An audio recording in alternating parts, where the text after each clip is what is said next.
I'm out of control, and I didn't think I would be at this age.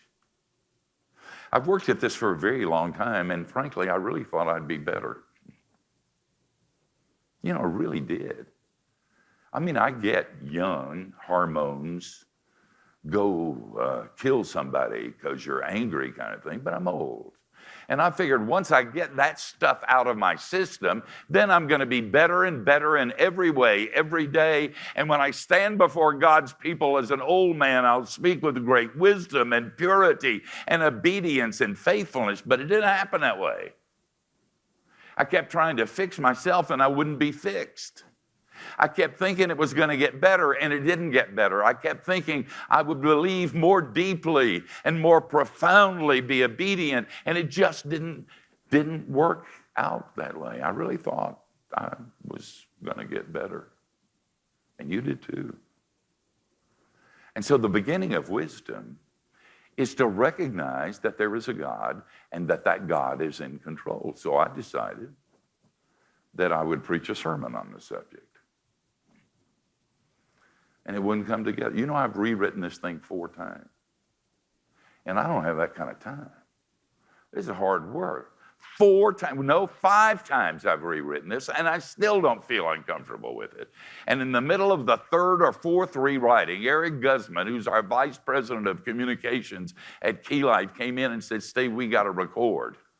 I need 7 short spots from you that we're going to put on talk shows around the country. And I said, sure. And I picked up the notes of this sermon. I figured I can get 7 little vignettes out of a whole sermon. I sat down and it was awful.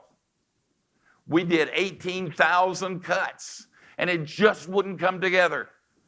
And so Eric turned on the speaker in the studio and said, Steve, I said, what? And he said, can I preach to you? And I said, yeah. And he said, you know what your problem is? You're doing the very thing you're preaching against. You're trying to control everything. You're trying to make a sermon and these small vignettes perfect and slick. You're trying to do it just right. Give it up. You can't control this. Go smoke your pipe in your study for a couple of minutes. Tell God you're sorry and come back in here and we'll do this again. I did, and the next time it was cool. And so I learned something.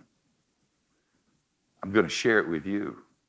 And the first is, when you give up trying to control yourself, your friends, your family, a sermon, or God, then the real God shows. This was a normal worship service. Everybody expected one thing, the God they had created, and the real God showed, and it scared the spit out of them. The rush of a mighty wind, fire, and smoke. If you had been there, you would have gotten under the pew, because the real God is the God you don't play around with. He is not safe.